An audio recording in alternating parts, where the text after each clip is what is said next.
Halo semuanya, selamat datang di channel Saat Teduh Bersama. Channel ini sengaja dibuat untuk kamu yang mungkin selama ini rindu saat teduh atau merenungkan firman Tuhan, tapi selalu gagal untuk memulainya. Atau belum selesai membaca firman Tuhan sampai habis. Sekarang, kamu bisa memulainya bersama saya. Setiap pasal-pasal yang saya bacakan, kamu juga bisa ikutan membacanya ya. Kita akan sama-sama membaca dan merenungkan firman Tuhan sehari demi sehari sampai menyelesaikan seluruh Alkitab. Tidak lupa juga, saya ingatkan, jika kamu ingin saat teduh bersama setiap harinya, kamu bisa tekan tombol subscribe di bawah ini, dan kamu juga bisa sharekan video ini ke teman-teman kamu, supaya mereka diberkati. Mari kita mulai saat teduh bersama dengan memperkatakan janji iman atau promise of faith sebagai langkah komitmen kita bersama. Kita baca bersama-sama ya. Dimulai dari versi bahasa Inggrisnya. Kamu sudah siap? Kita mulai. I love my Bible. I read it every day. I meditate it. I just do it. I finish it and repeat it. Saya cinta Alkitab. Saya membacanya setiap hari. Saya merenungkannya. Saya melakukannya. Saya menyelesaikan dan mengulanginya. Mari kita berdoa. Tuhan Yesus, kami mau membaca dan merenungkan firman-Mu. Berbicaralah kepada kami secara pribadi. Di dalam nama Tuhan Yesus, amin. Mari kita baca bersama Matius pasal 15. Perintah Allah dan adat istiadat Yahudi. Kemudian datanglah beberapa orang Farisi dan ahli Taurat dari Yerusalem kepada Yesus dan berkata, "Mengapa murid-muridmu melanggar adat istiadat nenek moyang kita? Mereka tidak membasuh tangan sebelum makan." Tetapi jawab Yesus kepada mereka, "Mengapa kamu pun melanggar perintah Allah? Demi adat istiadat nenek moyangmu. Sebab Allah berfirman, hormatilah ayahmu dan ibumu. Dan lagi, siapa yang mengutuki ayahnya atau ibunya pasti dihukum mati. Tetapi kamu berkata, barang siapa berkata kepada bapaknya atau kepada ibunya, apa yang ada padaku yang dapat digunakan untuk pemeliharaanmu sudah digunakan untuk persembahan kepada Allah. Orang itu tidak wajib lagi menghormati bapaknya atau ibunya. Dengan demikian, firman Allah kamu nyatakan tidak berlaku demi adat istiadatmu sendiri. Hai orang-orang munafik, benarlah nubuatan Yesaya tentang kamu. Bangsa ini memuliakan aku dengan bibirnya, padahal hatinya jauh daripadaku. Percuma mereka beribadah kepadaku. Sedangkan ajaran yang mereka ajarkan ialah perintah manusia.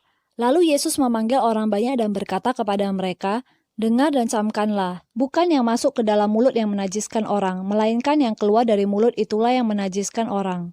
Maka datanglah murid-muridnya dan bertanya kepadanya, engkau tahu bahwa perkataanmu itu telah menjadi batu sandungan bagi orang-orang Farisi. Jawab Yesus, setiap tanaman yang tidak ditanam oleh Bapakku yang di surga akan dicabut dengan akar-akarnya. Biarkanlah mereka itu. Mereka orang buta yang menuntun orang buta. Jika orang buta menuntun orang buta, pasti keduanya jatuh ke dalam lubang. Lalu Petrus berkata kepadanya, jelaskanlah perumpamaan itu kepada kami. Jawab Yesus, kamu pun masih belum dapat memahaminya? Tidak tahukah kamu bahwa segala sesuatu yang masuk ke dalam mulut turun ke dalam perut lalu dibuang ke jamban? Tetapi apa yang keluar dari mulut berasal dari hati, dan itulah yang menajiskan orang. Karena dari hati timbul segala pikiran jahat, pembunuhan, perzinahan, percabulan, pencurian, sumpah palsu, dan hujat.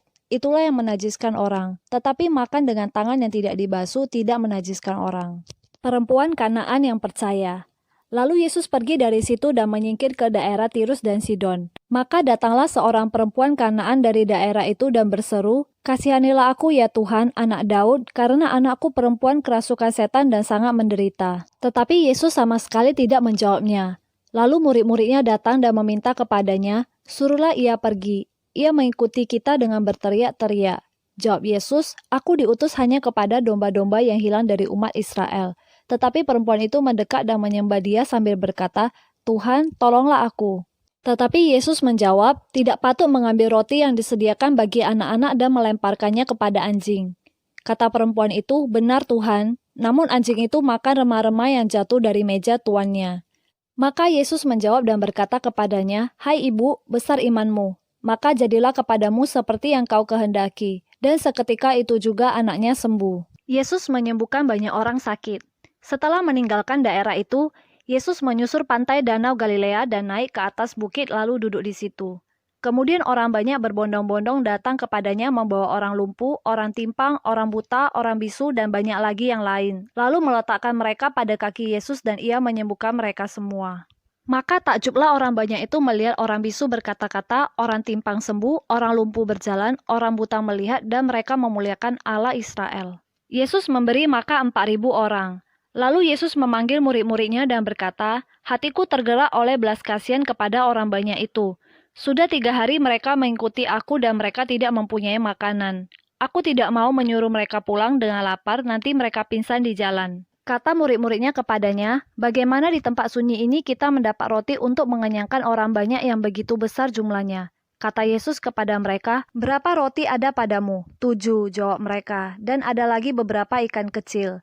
Lalu Yesus menyuruh orang banyak itu duduk di tanah. Sesudah itu ia mengambil ke-7 roti dan ikan-ikan itu, mengucap syukur, memecah-mecahkannya dan memberikannya kepada murid-muridnya. Lalu murid-muridnya memberikannya pula kepada orang banyak. Dan mereka semuanya makan sampai kenyang. Kemudian orang mengumpulkan potongan-potongan roti yang sisa, 7 bakul penuh. Yang ikut makan ialah 4.000 laki-laki, tidak termasuk perempuan dan anak-anak.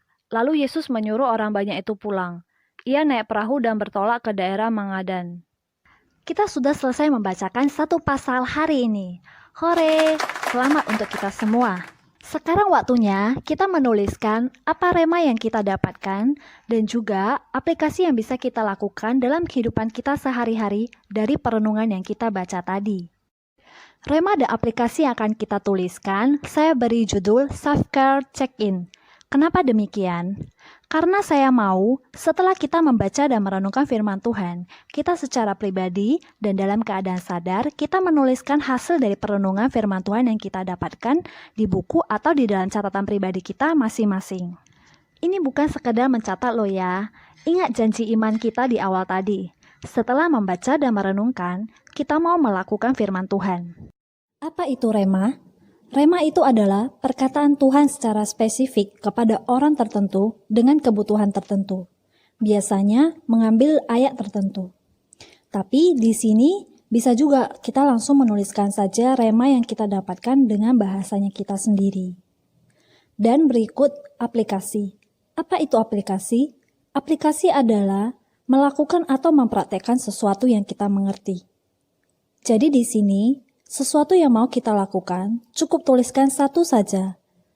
Kalau bisa sejelas atau sedetail mungkin apa yang mau kita lakukan atau kita ubah dari rema yang kita dapat. Rema yang saya dapatkan dari Matius 15 ada di ayat 11. Mungkin karena masih kepikir tentang yang kemarin ya. Saya rasa ini semakin buat saya mengerti. Dikatakan begini, bukan yang masuk ke dalam mulut yang menajiskan orang, melainkan yang keluar dari mulut yang menajiskan orang. So, aplikasinya adalah pikir dulu dengan hati sebelum bicara, supaya kita dapat memuliakan Tuhan dan tidak jadi batu sandungan bagi orang lain. Apa nih rema dan aplikasi yang kamu dapatkan? Rema dan aplikasi dari kamu bisa tuliskan di dalam kolom komentar di bawah ini ya, agar saya dan teman-teman yang lain bisa diberkati. Mari kita akhiri perenungan hari ini dengan doa. Mari kita bersatu di dalam doa. Tuhan, kami bersyukur hari ini kami boleh mengenal-Mu. Biarlah rema dan aplikasi yang kami tuliskan dapat kami lakukan. Pimpin kami sepanjang hari ini. Di dalam nama Tuhan Yesus, amin. Terima kasih. Sampai ketemu lagi. God bless.